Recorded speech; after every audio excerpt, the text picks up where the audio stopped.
Welcome to WWE Attitude Years 2000, where Triple H buried everyone, The Rock roasted everything, and Vince McMahon was out here beefing with his kids. TLC got brutal. The Radicals bailed on WCW, and nothing made sense, but we loved every second. Hop into our time machine, and let's get Uncensored. What's up, everybody? You are checking out the Uncensored Pro Wrestling Podcast. I'm your host, The Hot Commodity. I'm here too. And you are getting ready to jump into our time machine as we cover all things WWE Attitude Years Season 3. And today we're jumping to WWF RAW is WAR from October 2nd, 2000, live in Washington, D.C. To kick off the night, we have WWF Champion The Rock coming out. The Rock says, I have good instinct. When Kurt Angle won his medals, you saw him crying and monkey piss came down his leg. Why don't you come out and celebrate with The Rock? Because you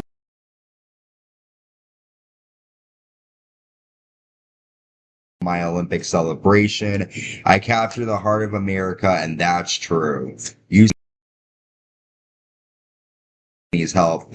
Think again, Buster. I'll defeat you again and become WWF champion, and I'll teach every young American how to be like Kurt instead of like Mike, which is the catchphrase from Michael Jordan. Commissioner Foley comes out. Foley says, I have been in this business a long time, and I've never seen anything as horrible as a nation full of little Kurt Angles. He says, Kurt, someone wants a piece of you, and that's when Triple H and Stephanie McMahon Helmsley come out. Triple H says, how dare you, Rock, make fun of this man's Olympic victory, because that's my job. And we see Triple H and Mick Foley mocking Kurt Angle crying. Triple H says, this has gone on long enough. This is Stephanie McMahon Helmsley. She's not your friend, but she's my wife. Over the last few months, I wasted time trying to beat you. The Rock, you're carrying around what is mine. I should have been continuing my run as champion, but I'm messing around with you, Kurt. And that's when Chris Benoit comes out. Benoit says, one way or another, I'm getting my hands on The Rock. Unless you put me in the ring with the People's Joke, you'll all pay, and I dare you to prove me wrong.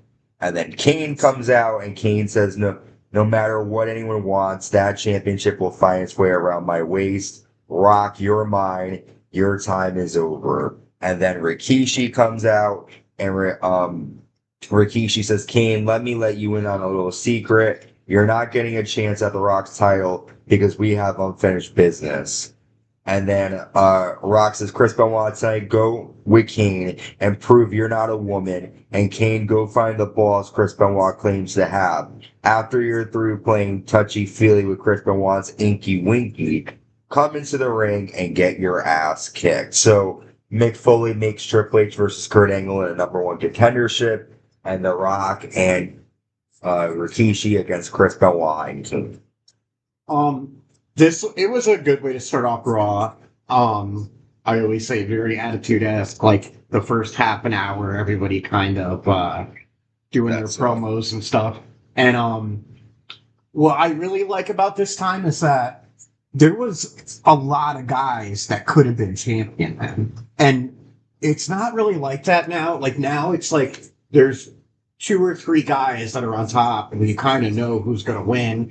And you know, most of the time when the title changes, it was just a lot.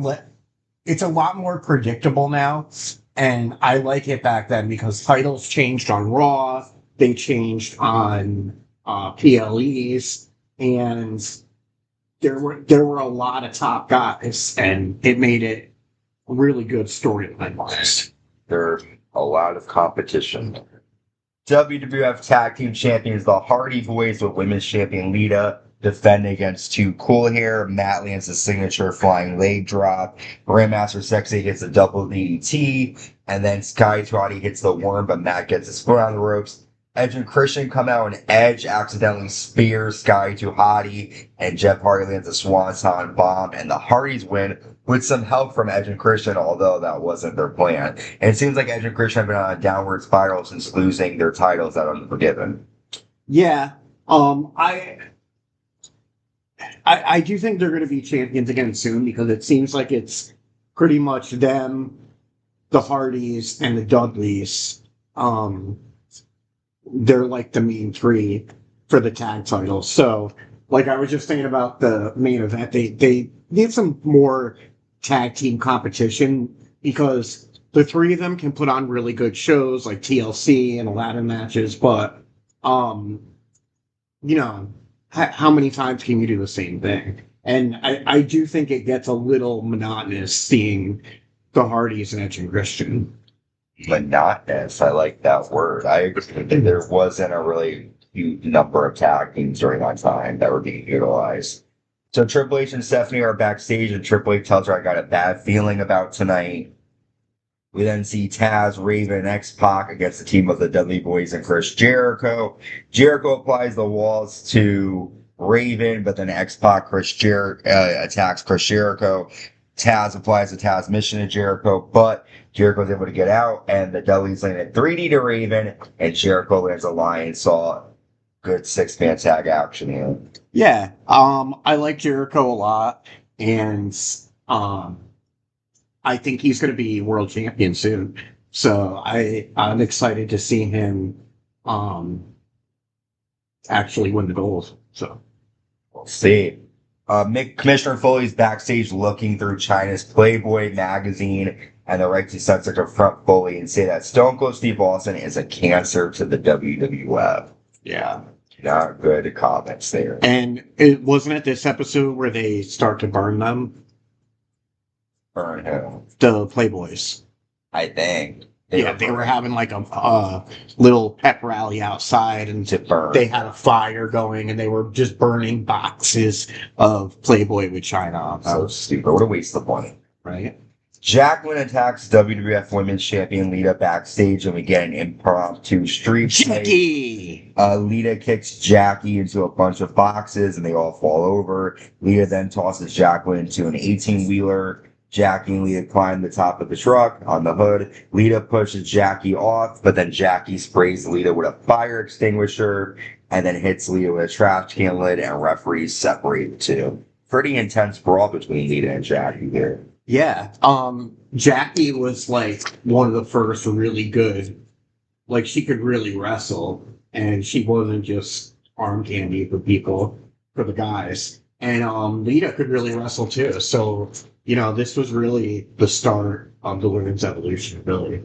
And it was the first time, besides like way back when we used to see Lita and Moolah and, you know, people like that. But you know, we got Lita doing the high flying stuff like the Hardys, and Jackie is like a grappler, you know, like she can really wrestle. So it was good. They definitely put on a good fight together. Very, very good stuff there for Jackie. Yeah. We have Kane and Chris Benoit taking on Rikishi and WWF Champion The Rock up next. We see Kane land a flying clothesline to Rock. Kane then chokeslams The Rock, but Rikishi super kicks Kane and lands a Samoan drop. And then Chris Benoit hits Kane in the back with a steel chair, allowing Rock to land a rock bottom. And Rikishi pretty much sits on Kane, and Rikishi and Rock got the win. But Chris Benoit randomly turning on Kane here.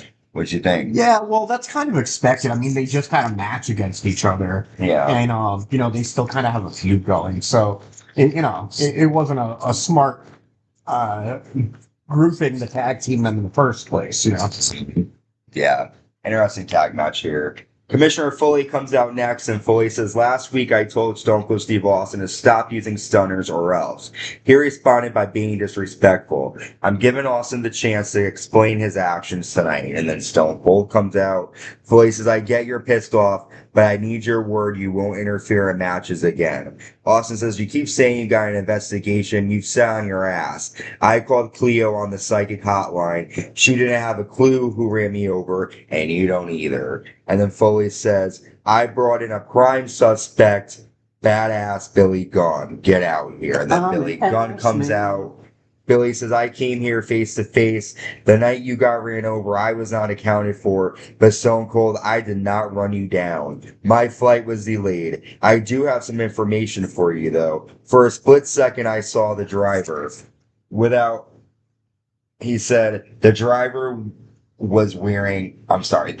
had blonde hair. And he also mentioned the Brooklyn Brawler was with him. He says, I'm telling you this because it's the truth. Stone Cold says, I believe you, but the bottom line is I've never liked you. And then Austin lands Billy Gunn out with a stunner. So the biggest hint and clue we got from Billy Gunn, if we want to believe him, is that the person that ran over Austin has blonde hair. Also, I just thought of this for the first time. Is it really good timing or coincidence that X-Pac and Road Dogg are on the outs right now and Billy Gunn's coming back? Maybe we'll get the Outlaws back. Next up, Hardcore Champion Steve Blackman defends against Edge and Christian in a triple threat match, and Blackman gets the win after pretty much suplexing Edge on a chair. And again, just a basic match to put these guys together. But I was kind of hoping we were going to see Edge and Christian kind of fight, but we didn't really see that. Next up, China and Intercontinental Champion Eddie Guerrero take on the team of Val Venus and Steven Richards. But early on in the match, Bull Buchanan, the Good Father, attack China and Eddie, which leads Stone Cold Steve Austin to come out. He stunners each Right to Censor member. He gives Eddie Guerrero a stunner. And then Commissioner Foley comes out and tries to calm Austin down, but Austin lays out the Commissioner with a stunner. It was and common. Then Foley freaks out backstage yelling for Austin. Yeah, I mean, it was bound to happen.